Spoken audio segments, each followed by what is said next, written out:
Hello again, everyone. I know the attendee list is climbing right now pretty rapidly. This is Ken Kibler with eTruckBiz, the Director of Training.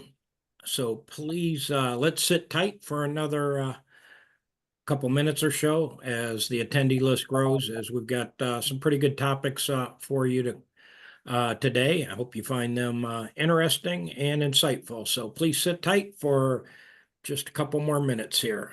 Thank you very much.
All right, the attendee list seems to have leveled off. So, and we have reached the top of the hour. I want to thank everybody for joining us today as we continue with the Tuesday meetings where we talk about some volume, some trends, some news, as well as some special topics. So, once again, my name is Ken Kibler, Director of Training with eTruckBiz. And without further ado, I'll turn this over to Jeff Walzak.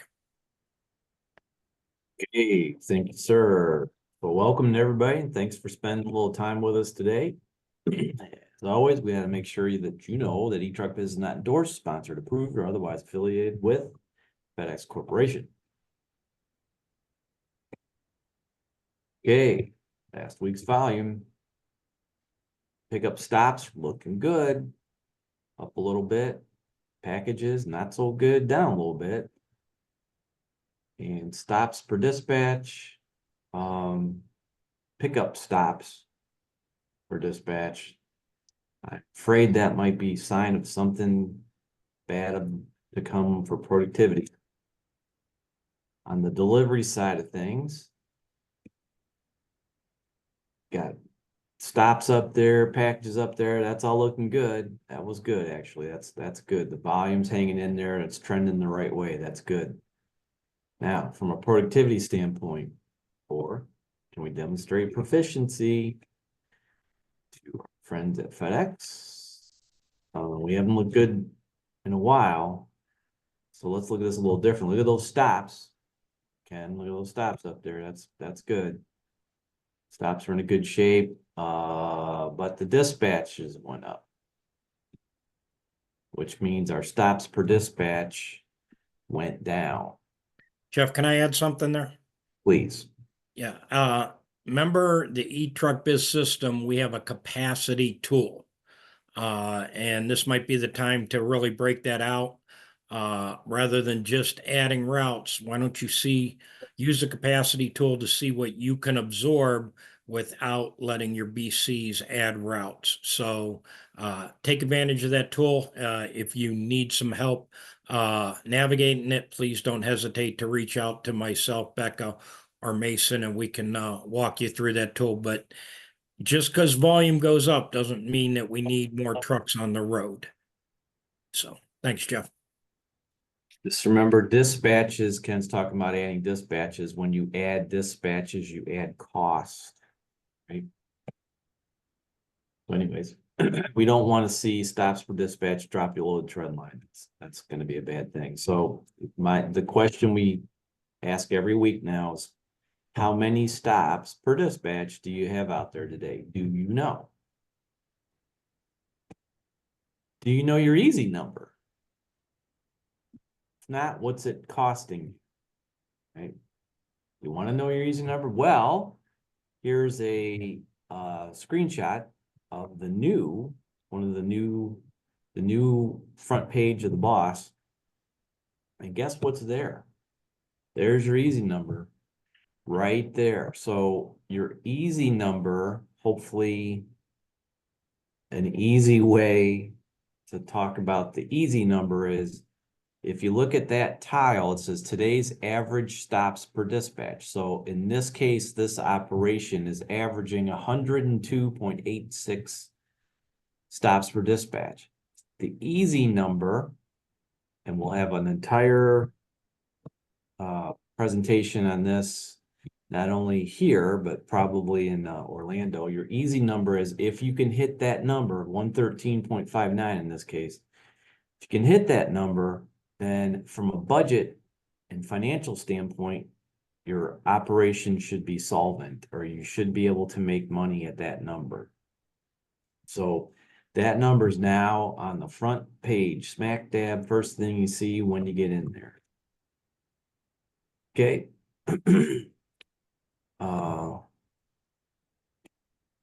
So in the news, a little bit of news, yep.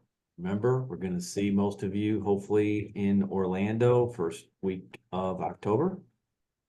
That'd be great. And something else that got announced last week. So it was a significant change announced last week about the metals program. I think most of you know or saw this. Dispatches that are shorter than 90 minutes now only count as 0.2 dispatches for the efficiency calculations in the metals program, right? And that will definitely help a lot of people's, well, as far as the efficiency part of it goes, that will definitely help your metals status. And that's great. However, keep in mind that a dispatch, however you do it, costs money. So, in fact, if you dispatch somebody and they're only out, we harp on letting the trucks come back at 1 or 2 o'clock in the afternoon. How about just an hour and a half out there? Those are usually big losers as far as money goes, right? You want to see if you can avoid this, even though it's great. It'll be better for the metals program. You want to try to avoid these dispatches, Can I right? add to that, Jeff? Please do. Yeah, and that's a chance for an opportunity where you can combine, if you've got that bulk stop, that you have a driver go out and do that bulk stop and they come back and then they take a route out. So, I mean, because many of these routes are planned at 6.5 hours. So lo and behold, if I had 90 minutes worth of work rather than causing myself an extra 0.2 dispatch, I had 90 minutes to a 6.5 hour route. Lo and behold, I have an 8 hour dispatch. So, that's one less person you need, and all of a sudden your average hours on road go up, and one less person on the road, one less person you have to pay. So, thanks, Jeff. Great. Cool. So as everybody knows, Network 2.0 for pretty much everybody is right around the corner, and we're finding that it might be more difficult on BCs than drivers to face the challenges. So what is that all about? So as part of the OPP program, Ken and Bob have been out doing site evaluations or operations evaluations over the last couple of weeks now. So they're going to go over what they've seen and what they've learned. So Ken and Bob. Yeah, so we've got to see some operations in action, and we see some very good operations. We see some where there's opportunity, and I think any operation will always have opportunity. But one of the things that we're seeing is that BCs are becoming overwhelmed, simply because there's so many tasks that have been added to them through the requirements of Network 2.0. The vehicle reimaging was a big one. Sounds small, but somebody's got to organize those decals getting in the truck and on the truck. And remember, your BCs already felt that they had a full-time plus job. So one thing that's adding. coming out, what was it, last week or this week, the pictures, now that the drivers have to take on an 04 and an 07. So once again, something else they have to roll out, something else they have to manage. So one more process that the BCs. In addition of time definites, as we saw in the Florida market just recently, more of those to come. So that's another process that has to be managed.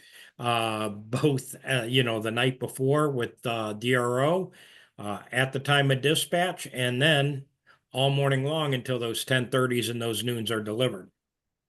What also makes that difficult is late finishing preloads. Been in some operations where the preload doesn't get down until 10:15.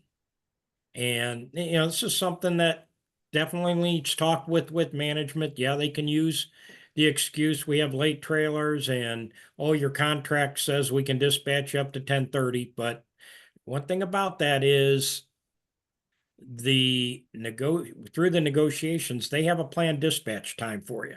And I guarantee it's not 10:30 or that drop dead time. And this is something that came up in the Youngstown market where FedEx, the final mile people thought they were dispatching at 9:15. Well, quite frankly, they were delivering they were not dispatching until 9:45. Therefore, that final mile had to adjust that dispatch time and then adjust the number of dispatches that contractors were budgeted for. So, something you want to discuss with the negotiator, something you want to discuss with the station. Make sure the station has a sense of urgency to get that preload done, and make sure your drivers have a start time and they have a sense of urgency to get out of a building. One of the operations we were in, we'd see, and they were dispatching late. We saw the drivers do their first stop at 10:15, 10:30.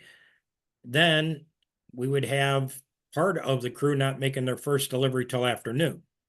So what happens? So that late finishing preloads are stressful for your managers. What can you do to help get your drivers in at a set time and make sure there still is a sense of urgency for the station and your drivers to get out of that building as fast as possible? Okay. Hey, Ken, real quick, if I Yes. could. When creating that sense of urgency too, right now, every day we're losing daylight. Every day. Days are getting shorter. We get into October, November, December, we don't have enough daylight, especially when we're getting out late. Talk to your BCs with conviction that, hey, look, we've got to start filling up at night in the dark versus delivering in the dark. If you're filling up and it's taking 15, 20 minutes, that could be, anywhere from 3 to 5 to 10 stops. So fill up at night and get everyone in that routine now versus later. And, we talked to the BC about that, and like, these guys won't do it. And that was it. These guys won't do it. Well, no, it's not. We've got to make sure we're doing the right things for them. Let's get them filling up at night so they can get more, and explain to them that you got more daylight. Anyone has always filled up at night. I mean, anyone can do that. Filling up their gas tanks is what I'm talking about. So look at that and start getting that implemented in your operations. That will help you. Absolutely. And I did lose a bet to Bob as we passed the pilot next close to the station. On the way into the building, I said, how many people you think are going to be here after dispatch? And there were 7 trucks there after dispatch. So once again, and they were there for 15 minutes. So if you're doing 20 stops an hour, 15 minutes, guess what you've lost? You've lost the ability to do 5 stops, or you're going to be delivering in the dark 5 stops. So small thing like that. Okay.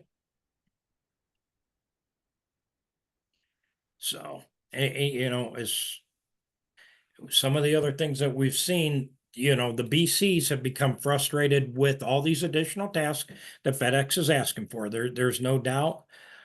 And they're also frustrated more that now they have to manage a driver's actions throughout the day with the O4s, the O7s, and the time definite shipments. Remember before, it used to be the BC would dispatch the driver, and as long as that driver gets done, covers the pickups in the windows, I'm good. And quite frankly, they didn't even have to manage the pickups in the windows before.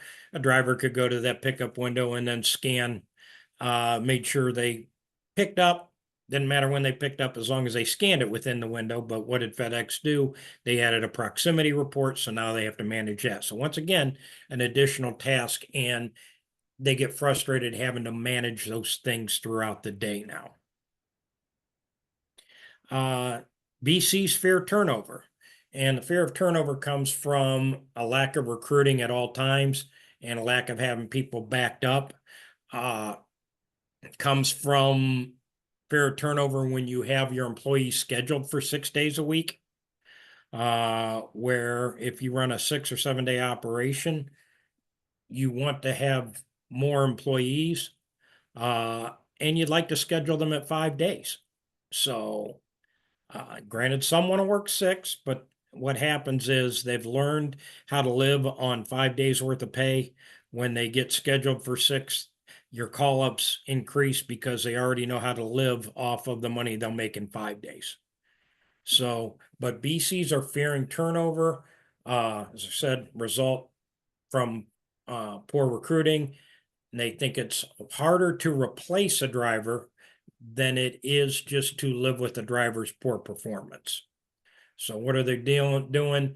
80% of their problems are being, you know, dealt to them by 20% of the drivers, and it's just easier to deal with 80% of my problems while I let 20% of my people just do what they want to do. So that's what we're seeing with the BCs out there. And you know, there's things you can do to help them. But you know, and we'll get to some of that in the future. But the BCs are, you know, because of that frustration, that fear, they are resistant to implement route changes.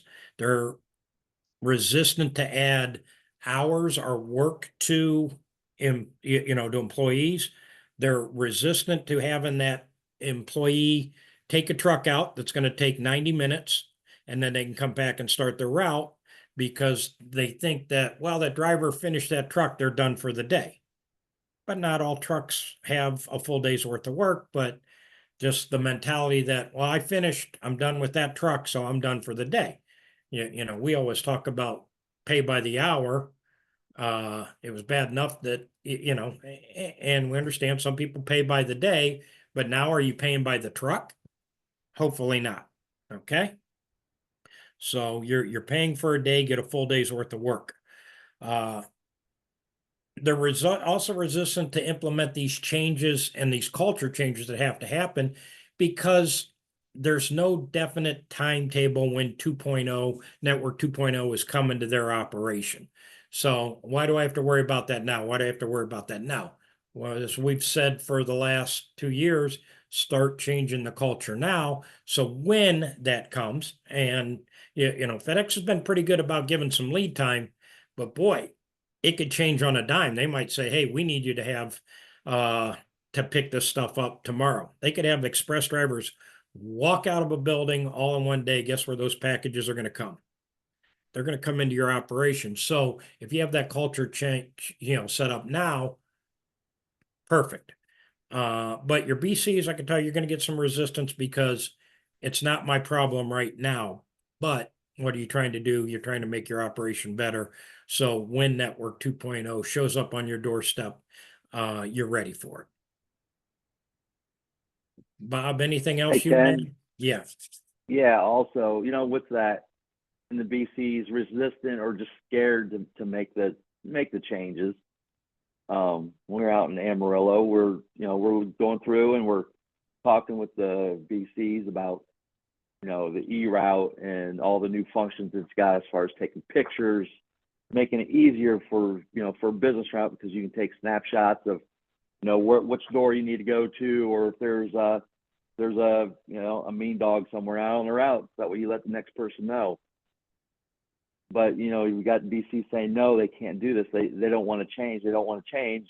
But yet you talk to a driver and you show them how to use it, and they're using it. So it's not always about the driver not willing. Sometimes it is the BC, and we just, we've got to get through that and let them know, what, it's going to be okay. The drivers are going to do. They're going to follow the lead. Yeah. Yeah, you know you what? need to sometimes make changes, incrementally smaller, so they don't feel it as much. Sure, and there's nothing wrong with that. Nothing wrong with changing part of your route and just taking it step by step. We don't have to jump in both feet. We can, dip our toes in the water. So that's something I wanted to ask you guys since you've been out there is, do you think it's the BCs or the drivers that are most resistant to any kind of change? From me, my standpoint, I think the BC is more resistant out of fear that they think the drivers are as resistant as they are. So that they're afraid of the resistance that they think they're going to get, or they perceive that they're going to get from the drivers. And the drivers might not be resistant at all. You think it's all the drivers resistant to change, or you've got the old 80-20 rule? It's 80%. definitely the 80-20 rule. It definitely is. And guess what? That 20% resistant is the driver who has probably a scanning compliance problem, probably has DNAs, probably calls off, probably gets complaints. So it's probably the same people.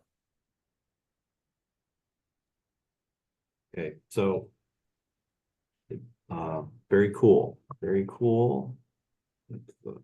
Let's go in here again. So thanks, Bob and Ken, for your observations.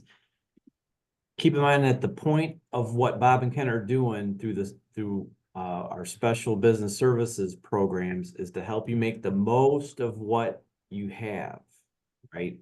We're seeing a lot of things out there right now, and one of the things is, and this is easy to say but hard to do, focus on the things you can control, right? You can't control a late trailer, you can't control some of those things, but you can control, let's just say what Bob mentioned about when the drivers are filling up the trucks. Do they complain till 10:15?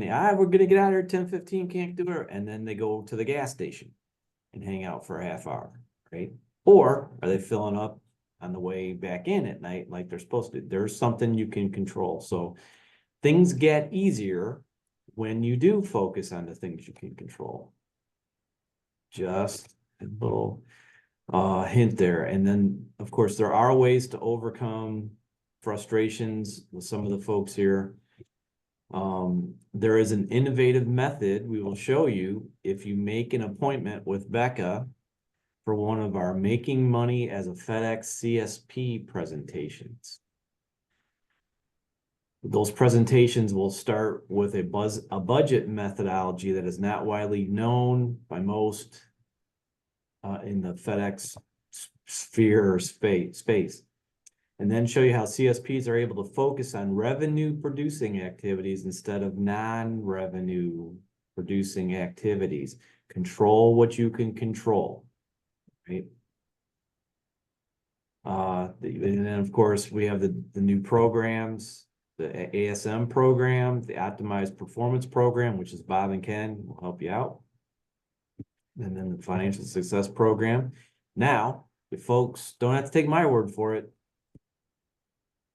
there is, I hope, on our webinar today, John Speed, who was recently featured in the Wall Street Journal. Can get it to work here.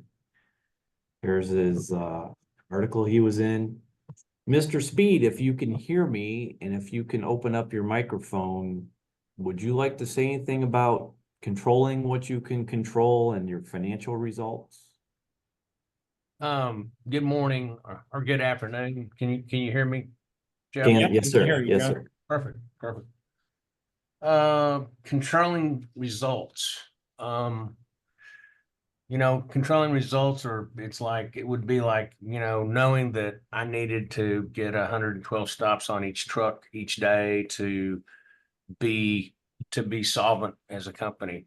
So there's something you can control. Um, I I think that's a good one, Jeff.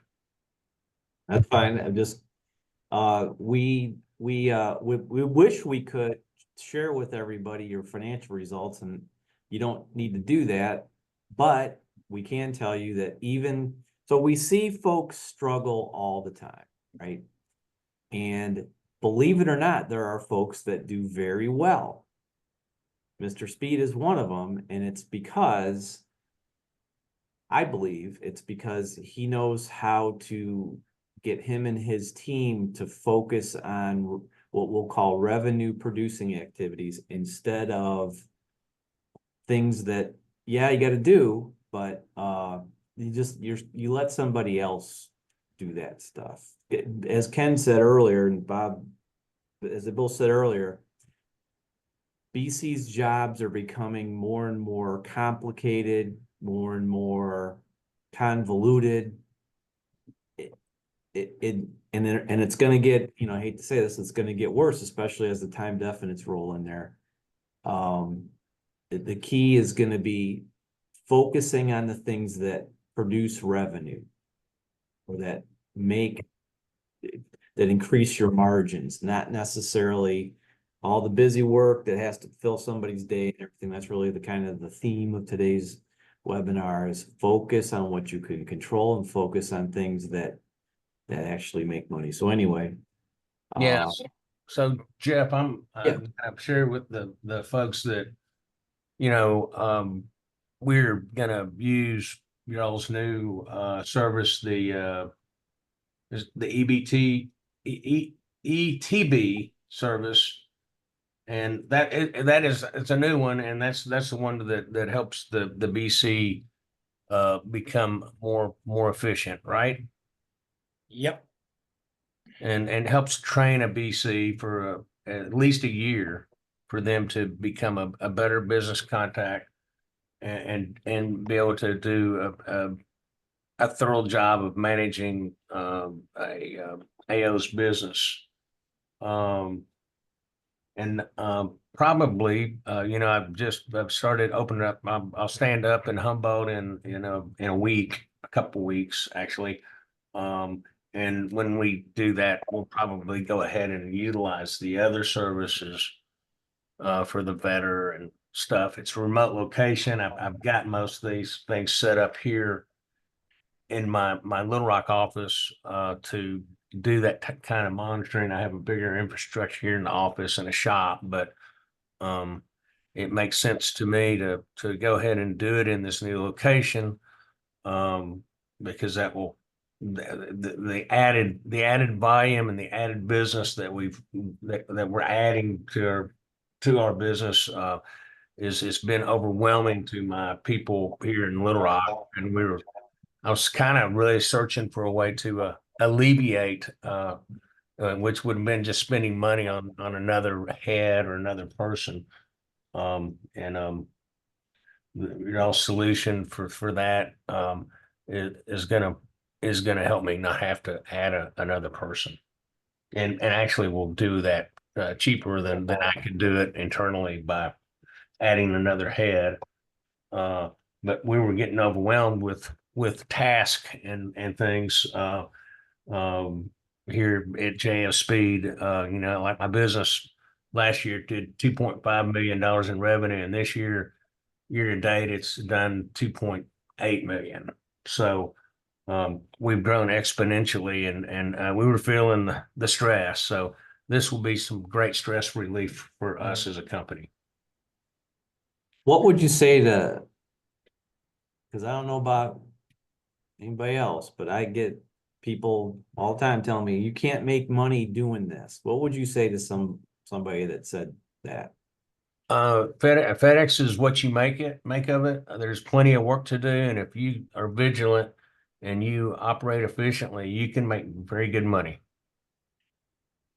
Even And now, Even now, it's harder to make than it was a couple Didn't of say it years was ago. easy. It was always hard, but I mean, and it's tighter because inflation is taking its toll, but you can still do it.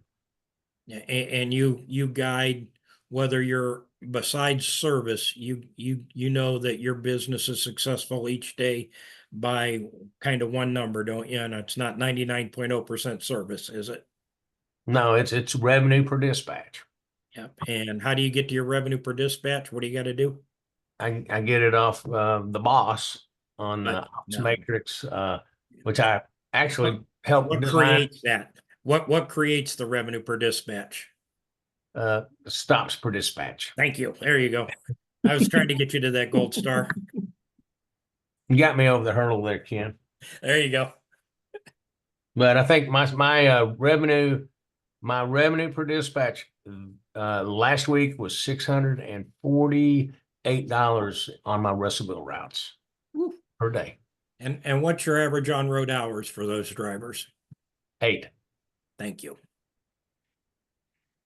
That's how you do it, folks. That's how it's done. So Ken, let's see if we have any questions. Yeah.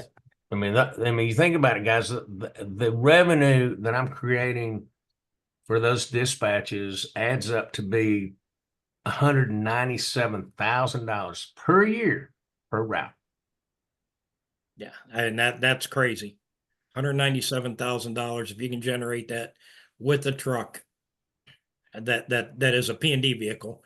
You got to create a little bit more than that if you're running a line haul truck, but that is a lot of revenue generated per truck.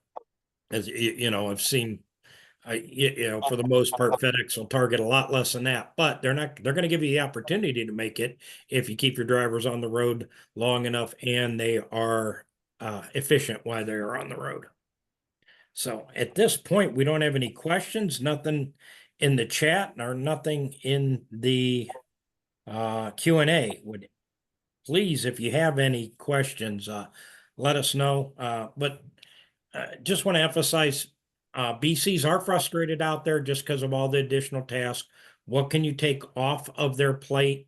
I encourage you to set up an appointment with Becca, because there might be 5 things that you could take off of your BC's plate that will help them focus on the real tasks that they need that are going to produce revenue.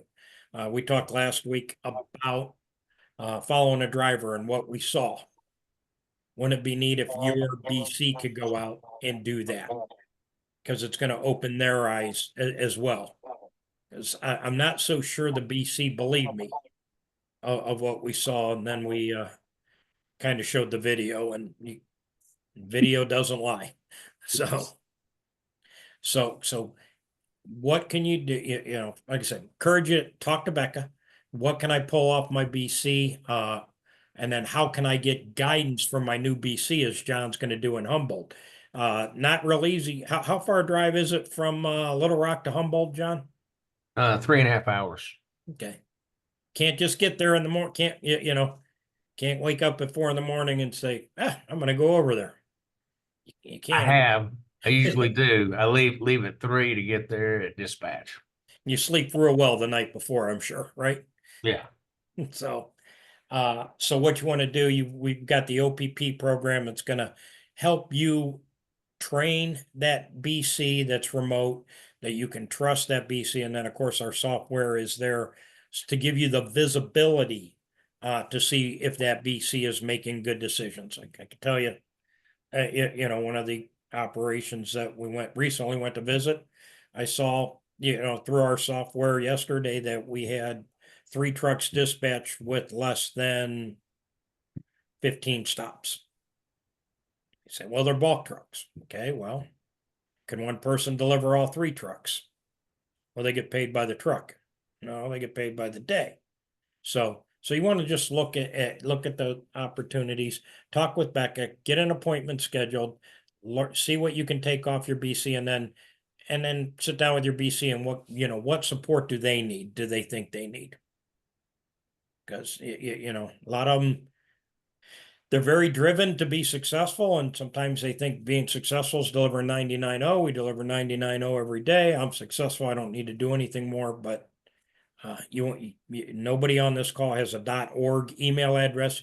You're in it to make money, so all of these things will help you allow the BC to focus on revenue producing events.